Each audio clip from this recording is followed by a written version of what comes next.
The sun filtered through the towering glass facade of Atlanta International Airport, casting a soft golden sheen across the polished terminal floors. The early morning hum of travelers echoed through the air, boarding calls, the drag of suitcase wheels, the muted shuffle of impatience. But at gate C12, the atmosphere was different. Celeste Warren, 43, stood calmly in line, shoulders back, coat immaculate, posture graceful. With a sleek carry-on in one hand and her passport in the other, she looked every inch the polished executive she was, CEO of a global logistics firm that operated in over 40 countries. Her tailored burgundy coat flowed behind her as she moved, and the soft silk of her scarf shimmered faintly with each step. She wasn't trying to command attention, but she naturally did, until she opened her mouth. "Excuse me," Celeste said politely, her voice carrying the gentle lilt of her Caribbean upbringing. "Could you confirm my boarding seat for 2A? The gate agent didn't look up at first. Her name tag read, Madison Burke. When she finally glanced at Celeste, it was with a blink of faux surprise followed by a stifled smirk, the kind meant to humiliate without leaving fingerprints. "Oh, that accent. Where are you from?" Madison asked with syrupy politeness, the corners of her mouth twitching. Celeste offered a smile. "New York, originally. I live in London now." There was no response. Only the soft tap of nails on a keyboard and a pause that stretched too long.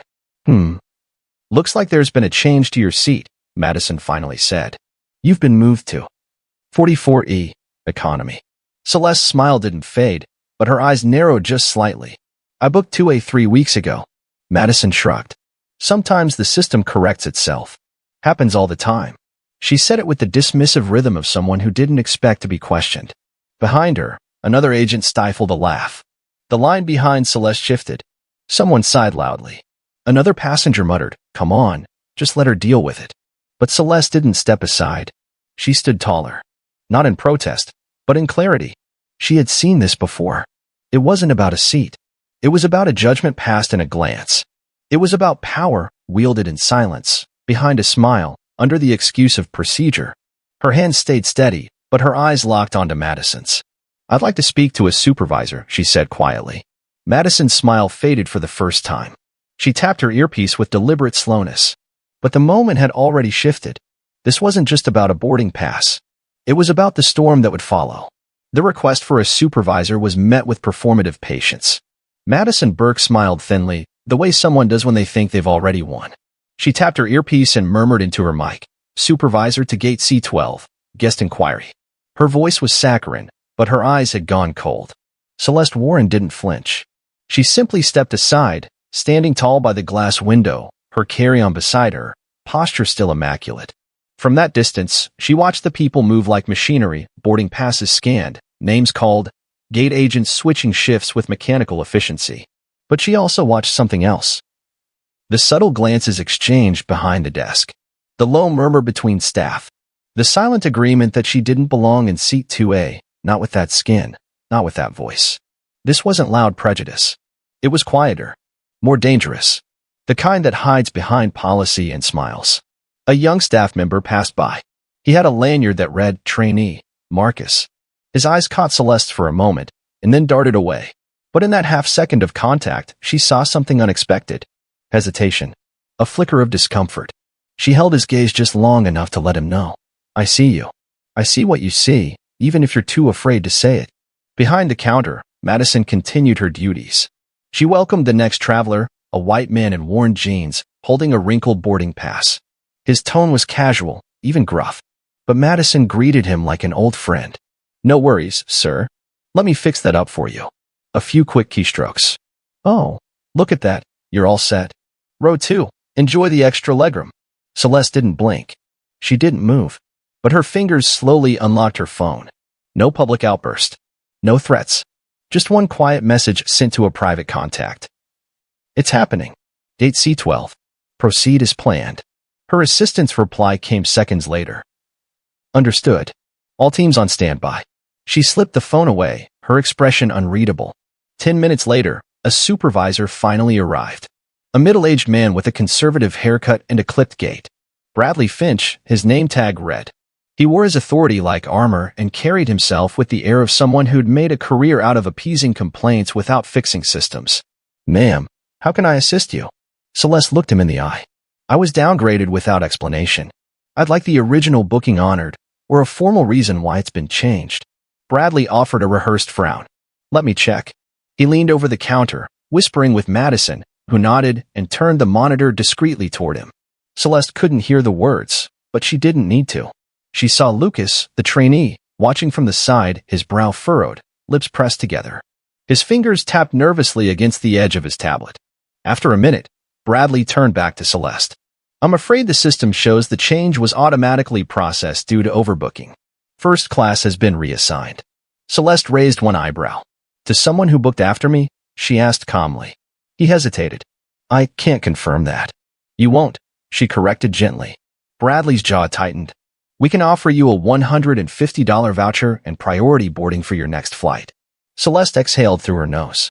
Noted, she said. And then she turned back toward the window. The silence around her grew heavier. The line at the gate continued, but the rhythm had changed. Because systems like this don't crack with explosions. They splinter quietly. And now the fracture had begun. Back at the counter, Bradley Finch continued his carefully neutral explanation, but Celeste Warren was no longer listening. She had what she came for. Not a resolution. Proof. The fake apology. The fabricated policy. The selective enforcement. All wrapped in smiles and corporate politeness. She stepped aside once again, now seated in the waiting area beside gate C12, her mahogany suitcase by her feet. She adjusted her coat collar with slow, deliberate grace. Her phone buzzed. It was a secure channel used only for internal communications at Warren Global Mobility, the $950 million travel logistics company she founded and led. Operations review initiated. Partner account flagged. Full freeze protocol ready. She typed back only one word. Hold. Because she wasn't done gathering evidence yet. Across the gate, Lucas, the young trainee, lingered beside the counter, his body stiff with discomfort. He'd heard the whispers. He'd seen the deliberate reassignment. He'd watched Madison smile at passengers she approved of and dismiss the ones she didn't. And now, he couldn't shake the feeling that something deeply wrong had just unfolded in front of him, and that he had done nothing to stop it. He glanced over at Celeste. She wasn't crying. She wasn't shouting. She was simply waiting. But something in the set of her shoulders, the stillness of her posture, sent a chill down his spine. He looked down at the boarding manifest. Her original seat, 2A, was still showing as booked by C. Warren. It had been overridden manually by Madison. He looked up, met her eyes again. She knows. In another wing of the terminal, a woman dressed in a muted gray suit opened her laptop and connected to a private server. Her name was Aria Monroe, Celeste's Director of Global Compliance. The message had come from Celeste less than 15 minutes earlier. Her job was not to create noise. It was to redirect the system's flow quietly, surgically. She sent out encrypted instructions to 6 vendors.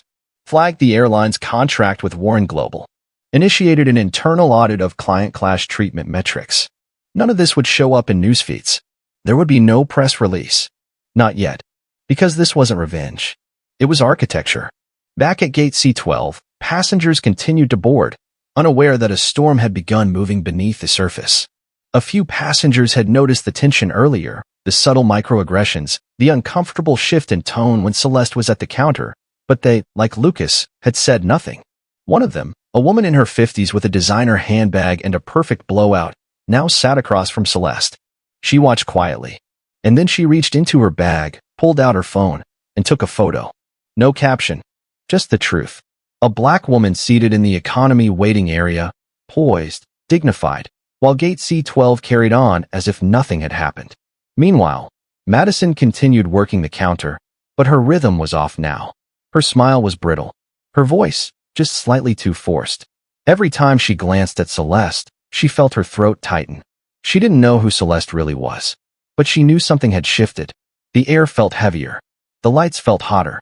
20 gates away, Warren Global's IT lead was already pulling performance records from the past 12 months. Flights, seating data, passenger satisfaction by demographic. He flagged 4 airlines, including this one, for patterns of systemic seating reclassification. The final report would land on the desks of executive teams across 3 continents within 24 hours. And Celeste? She sat motionless, waiting for the last boarding call. Not to get on the flight, she wouldn't. Not today. But to let them think she had lost. that she had accepted her downgrade, because they didn't understand yet. The power of silence is not surrender. It is precision, and it always arrives before the collapse. The flight had long since departed. Passengers had boarded. The doors had closed.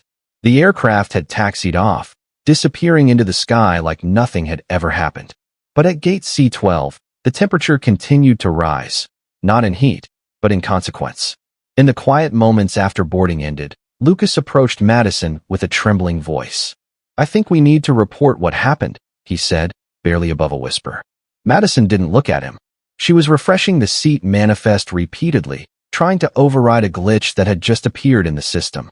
Her screen was now showing a sudden freeze on all premium seat upgrades, an internal lock placed by the central operations system. She hadn't initiated it. "I don't know what you're talking about," she snapped, defensive. But she did, and so did Lucas. Meanwhile, in the operations room upstairs, Dennis Marks, the floor supervisor, received 3 escalated notifications in less than 5 minutes. An internal audit request from Warren Global Mobility, a flag on their vendor portal account with the label, "Under review for equity compliance breach." A private meeting request from the airline's legal counsel, asking if there had been a formal discrimination report filed against any staff in the last 12 hours. Dennis stared at his screen, then slowly swiveled in his chair toward the airport's security feed. He rewound footage of gate C12, and there she was, Celeste Warren, dignified, calm, patient, not causing a scene, just watching. Dennis recognized her instantly, not from a security threat database, from a Forbes cover. His stomach dropped. Across the terminal, Grace, the young flight attendant who had witnessed it all but said nothing, now stood alone near the service hallway. She replayed the moment in her mind, how Celeste's accent had been mocked, how she'd been demoted, how the agents smirked, and how she had chosen silence. But that silence now echoed in her chest like thunder. She pulled out her airline-issued iPad and, with shaking fingers, opened an incident report form. Gate agent reassigned first-class seat under suspicious circumstances. Passenger, C. Warren, witnessed inappropriate tone and unequal treatment. Recommending formal review. She hit submit. She didn't know if it would change anything, but it would be on record. Back in the corporate tower of Warren Global, Celeste's executive team was already in motion. Legal teams had prepared 3 termination clauses. Financial departments had suspended all bulk booking arrangements with the airline. And Celeste? She stood in the center of a private conference room in downtown Denver, briefing her top-level partners. "There will be no press release," she said quietly. "No hashtags. No campaign. This isn't a spectacle. It's a reset." Around the table, heads nodded. This wasn't just about her. This was about drawing a line, and then redrawing the map. At the airport, the dominoes began to fall. Chloe Patterson, the gate agent who'd laughed at Celeste's accent, was called into a closed-door meeting. She expected a slap on the wrist. What she received instead was a list of official complaints, employee testimonials, and a mandatory compliance hearing. Lucas submitted his own statement. Grace was quietly reassigned. And Dennis? He started drafting a full procedural audit for gate operations across all terminals.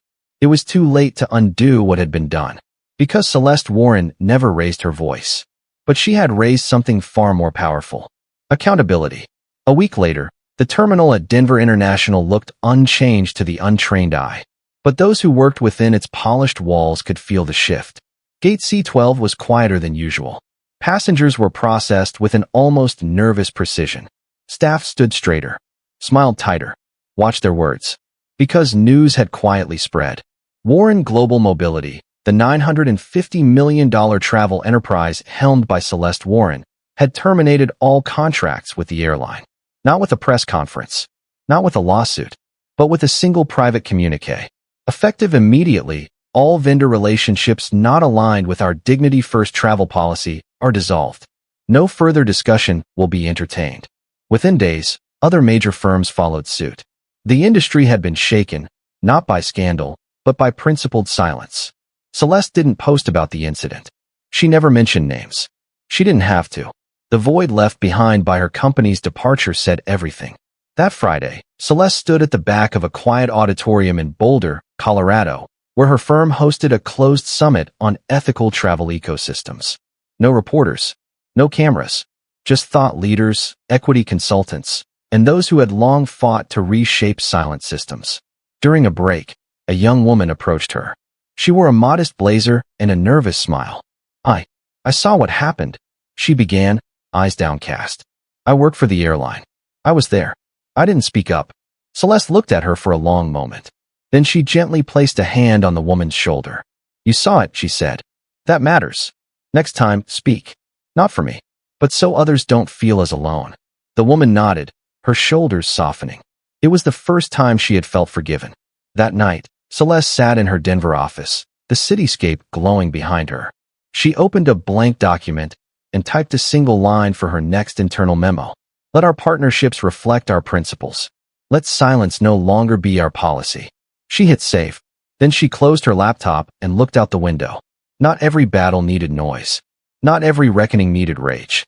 Sometimes, the quietest voice was the one that rewrote the rules. Final message for viewers. Sometimes the deepest power lies not in shouting back, but in walking away without flinching. Celeste Warren didn't seek revenge, she demanded respect.